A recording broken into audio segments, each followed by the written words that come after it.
요한일서 2장 1절에서 6절까지 함께 찾으셨죠? 함께 읽겠습니다. 시작. 나의 자녀들아, 내가 이것을 너희에게 쓰니 너희도 죄를 범하지 않게 하려 함이라. 만일 누가 죄를 범하여도 아버지 앞에서 우리에게 대언자가 있으니 곧 의로우신 예수 그리스도라. 그는 우리 죄를 위하여 한없지니 우리만이 되었고 아니라 온 세상의 죄를 위하여. 우리가 그의 계명을 지키면 이로써 우리가 그를 아는 줄로 알 것이요 그를 아노라고 그의 계명을 지키지 아니하는 자는 거짓말하는 자요 진리가 그 속에 있지 못하되 누구든지 그의 말씀을 지키는 자 하나님의 사랑이 참으로 그 속에서 온전하게 되었나니 이로써 우리가 그의 안에 있는 줄을 아노라. 그의 안에 산다고 하는 자는 그가 행하시는 대로 자기도 행하시리라. 그의 안에 산다고 하는 자는 그가 행하시는 대로 자기도 행할지니라. 저는 이곳에 안양에서 약 48년째를 살고 있습니다. 제가 안양에 왔을 때 이 시내에 초가집도 3개 있었고 그 사이에 발전되었고 저는 약 12번의 이사를 안양에서 다녔습니다. 앞으로도 이 안양에서 살다가 마감할 것 같습니다. 하나님께서 허락하시면 언제까지 살지 모르지만 특별한 사정이 없는 한 그렇게 되겠죠. 돌아보면서 이 50여 년이라는 세월은 잘 구워는 고등어 한 마리라면 가장 가운데 통한 먹을 만한 쓸만한 또 탐스러운 그 부분을 보낸 긴 시간이었습니다. 이제는 그 꼬리 부분에 남아있는 부분을 붙들고 아끼면서 하루라도 아끼면서 조금씩 먹고 세월을 아껴가며 있습니다. 누구나 마찬가지로 이 인생이라는 시간은 긴 것 같지만 사실은 상당히 짧습니다. 그런데 지난 날들을 50여 년이라고 하지만 돌아보면 늘 욕망을 쫓아다니면서 좌충우돌하는 시절이 참으로 많았습니다. 저만 그런 줄 알고 제 동생에게 이렇게 물어봤어요. 동생은 처음에 잘 나갔습니다. 그래서 너 그대로 살았으면 잘 됐으면 지금 어떻게 됐을까? 그랬더니 아마 교회 안 나왔을 겁니다. 그러더라고요. 이거는 세상이 그만큼 좋다는 거예요. 우리 보기에 우리가 느끼며 잘 나가는 사람에게는 누리고 살만한 우리나라는 그런 대로 살만한 세상입니다. 그래서 아무리 힘들어도 하루라도 버티고 영양제를 집어먹고 한 주먹씩 먹고 오래오래 살려고 하는 거예요. 그렇지 못한 사람들은 사실 마음 먹고 빨리 가버리죠. 그러나 살만 하니까 우리는 더 어떻게든 살아보려고 노력합니다. 그만큼 세상이 좋은 거죠. 어쨌든 그렇게 살아가는 성도들에게 오늘 요한이 주신 말씀은 그겁니다. 이 요한은 세례 요한이 아니고 사도 요한입니다. 요한복음과 요한 1, 2, 3서와 요한계시록을 쓰신 사도 요한이 말합니다. 나의 자녀들아, 나의 자녀들아. 그 말씀을 듣는 사람들이 다 요한의 자녀가 아니죠. 다 우리 같은 성인들, 성도들, 일반인인데 사도 요한은 나의 자녀들아 이렇게 큰 소리로 외칩니다. 그러면서 하신 말씀이 죄를 짓지 말라. 그리고 틀림없이 죄를 지을 것이지만 죄를 짓더라도 좌절하지 말라. 너의 옆에는 대언자가 있다. 그 대언자는 바로 예수 그리스도이시고 결국은 모두가 심판을 받을 때에 너 옆에서 이 사람을 위하여 내가 피를 흘렸다라고 하며 대신 말해줄 사람이 있다라고 시작하고 있습니다. 오늘 그리스도인들은 이 말씀이 잘 들릴 겁니다. 아멘으로 받아들일 수 있습니다. 그러나 믿음이 없는 사람들은 이 말씀에 대해서 저건 무슨 말씀인지, 천국은 도대체 있는 것인지, 결국 심판은 있는 것인지 생각조차 하지 않으며 그저 현실에 만족하며 바쁘게 하루를 살아갑니다. 우리에게 그러나 이 현실은 양날의 검과 같습니다. 이 검이 양쪽으로 칼날이 있으면 아주 무섭죠. 어느 쪽도 다 위험하기 때문에 양날의 칼이라고 하는 것이죠. 우리가 이 세상에서 성공하고 많이 가지고 축복을 누려서 행복한 삶을 살아가면 우리는 쉽게 이 세상 사람이 되면서 그리스도를 잊어버리고 내가 천국에 가는 나그네라는 사실도 잊어버리고 살아갑니다.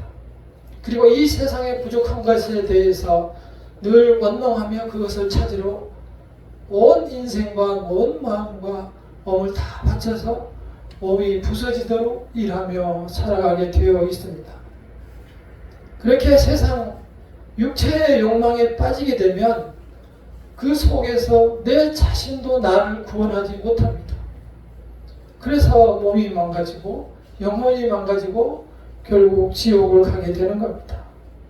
그러한 사례를 대표적으로 보여주는 것들이 바로 다윗과 같은 사람들이고 그 아들 솔로몬과 같은 사람들이에요. 하나님의 부르심을 일찍이 받았지만 자기 자신을 이겨내지 못하고 결국은 하나님이 아니면 자기가 이 세상에서 성공하고 일어서지 못하는 것을 보여주는 사람들이 다윗과 그의 아들 솔로몬 같은 왕들이고 또한 사도 바울 같은 사람들이에요. 우리 인간들은 그래서 누구나 죄 앞에 무익하고 연약한 자들이기 때문에 오늘 그리스도께서는 너의 옆에 대언자가 있다라고 시작하는 것입니다. 우리에게 최고의 가치는 이 세상에서 최고의 가치는 돈 좀 잘 많이 벌어서 큰 집에서 좋은 차를 가지고 살아가는 것이 다입니다. 사실 돌아봐도 우리도 그렇게 살아왔습니다. 지금도 또한 그렇게 살아가고 있습니다. 그러나 그것이 다가 아니면 50년의 세월이 지난 다음에야 깨닫게 됩니다. 물론 그것조차도 영 모르고 가는 사람들이 있습니다. 제가 아는 여기 안양에 사는 정말 세상에서 훌륭한 사람이 있는데 아주 옛날에 아주 갑부집에서 태어났고 남편은 서울대를 나오고 부인은 이대 약대를 나오고 그렇게 해서 아주 부유한 집에서 60년대에 승용차를 몰고 살았던 사람이 있습니다. 지금 96세하고 아마 88세 정도 되었을 거예요. 저하고도 아주 잘 알고 친하고 한데 이 정도 나이를 드셨으면 인생을 생각할까 해서 제가 전화해서 좀 어떠십니까? 아직 버틸만 해. 그러면 저는 이제 하나님을 잘 섬기고 있으니 선생님께서도 예수를 믿으시죠? 그랬더니 그런 소리 마라 그러더라고요. 깜짝 놀랐어요. 이 세상의 의라는 것, 이 세상에서 명예라는 것, 배웠다는 것, 재산이라는 것, 그런 것들 결국은 다 놓고 가게 되는 시점이 돼도 하나님을 마음으로 받아들이지 못합니다. 사실은 그 많은 재산들을 자식들이 다 벌써 날려먹었어요. 그래가지고 없어요. 가지고 있는 건 원뿐이 없는 거예요. 그래도 돌아오지 않습니다. 여기 와 계신 성도님들은 하나님이 잘 불러주신 것이니 감사하시기를 바랍니다. 이 세상에서 우리가 쫓아왔던 모든 것들이 이렇게 허무한 것을 우리 스스로 바라볼 수 있는 이 성도들은 그러한 인생에 대한 안목이 있어야 합니다. 저는 이 세상을 이만큼 살다 보니 1년 1월부터 12월까지가 한눈에 이제 들어옵니다. 그리고 내년도 내후년도 인생이 몇 년쯤은 제 눈에 보이는 것 같은 그러한 나날들을 살고 있기 때문에 하루하루가 사실 아까워요. 그래서 거의 참 쫓아다니다시피 살아갑니다. 그러나 세상에서 오래 살면 오래 살수록 우리는 마치 어항 속에 있는 물고기처럼 점점 세상 사람이 되어갑니다.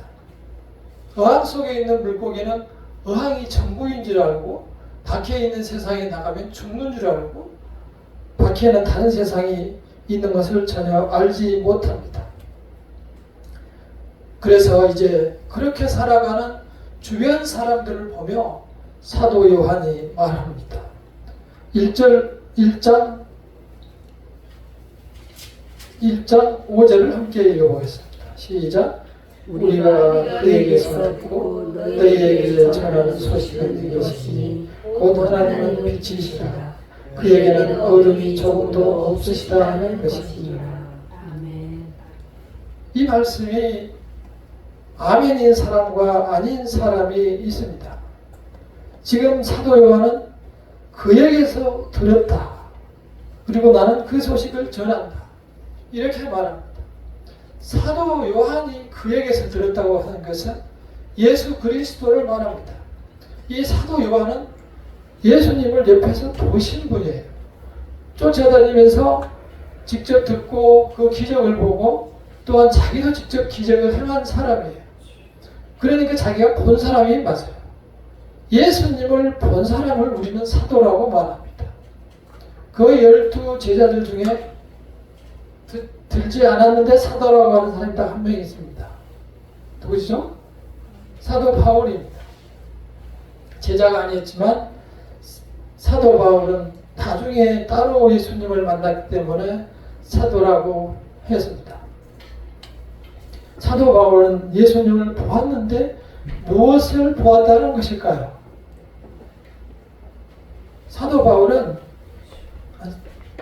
사도 요한은 본 것에 대해서 예수 그리스도께서 평소에도 자기가 죽은 뒤에 3일 만에 다시 살아나갔다고 했는데 정말로 예수께서는 자기들이 보는 가운데서 십자가의 고통을 직접 당하셨어요.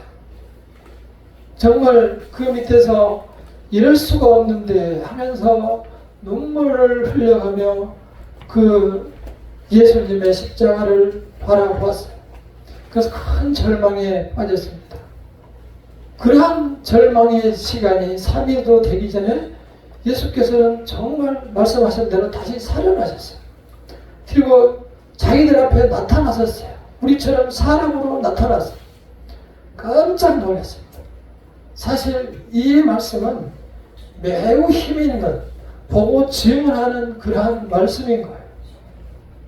우리가 그에게서 듣고 그 예수를 듣고 보고 만져보고 전한 말씀이라는 강력한 증언인 것입니다. 우리는 이러한 증언이 믿음으로 잘 믿어져야 합니다. 안 믿어져도 믿으려고 알아봐야 합니다. 도대체 누구인가? 왜 그런 일이 있었을까? 앞으로는 어떻게 될 것인가?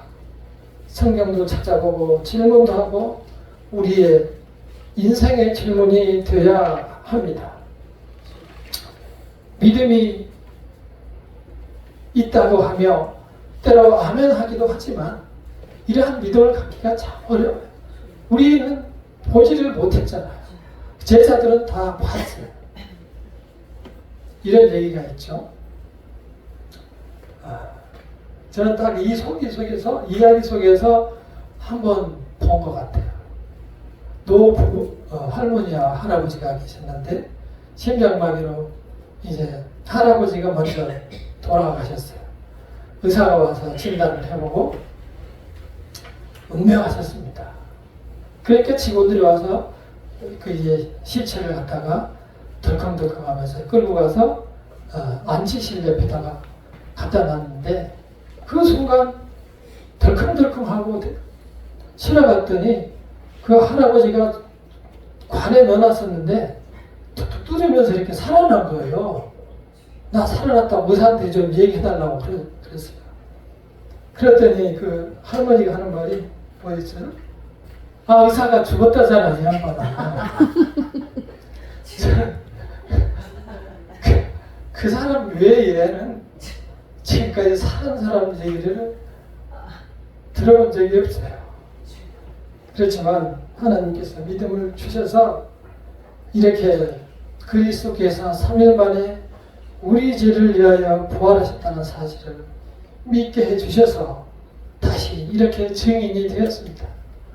사실 이 성경에 있는 모든 말씀들은 그 예수 그리스도의 십자가를 전달하기 위한 것입니다. 이 말씀 쓰여진 그대로 우리는 듣고 보고 만진 것이에요. 우리도 그렇게 전해야 합니다. 그가 다시 살아났음을 전해야 되고 우리도 또한 살아날 것임을 전해야 합니다. 그래서 우리는 그것을 나의 것으로 받아들이고 이 세상에서 살아가야 합니다. 우리는 한 가지 더 기억할 것이 있습니다. 우리가 평생 많이 돈을 벌겠다고 열심히 살아가지만 그 속에서 우리가 행복을 얼마나 누리는지, 평안을 얼마나 누리는지 한 번쯤 생각해야 합니다. 캄보디아에 갔더니 공무원의 월급이 20만 원이라고 하더라고요. 필리핀에 갔더니 교사 월급이 12만 원인가요? 이렇게 하더라고요. 우리나라는 못 버는 사람이 200만 원을 벌어요. 그냥 10배 정도 받는 거예요, 그냥. 그러면 돈이 기준이라면 우리가 10배는 행복해야 될 거예요. 그러나 우리의 행복 지수는 그런 사람들보다 오히려 못해요. 조사를 해보면 세계적으로 각 나라를 비교해보면 우리는 매우 뒤에 수십 등 뒤에 있어요. 오히려 훨씬 가난한 나라들이 더 행복하다고 지수가 높게 나와요. 우리가 무엇에 빠져서 무엇을 바라보며 살아가는지 우리 자신을 돌아볼 수 있어야 합니다. 이제 달라진 사람들에게 그리스도를 받아들이는 사람들에게 한 가지 부탁을 합니다. 그 말씀은 바로 이것입니다. 계명을 따라 잘 살아가라는 것입니다. 하나님을 섬기고 그 하나님의 말씀을 따라서 잘 살아가. 그 계명은 무엇입니까?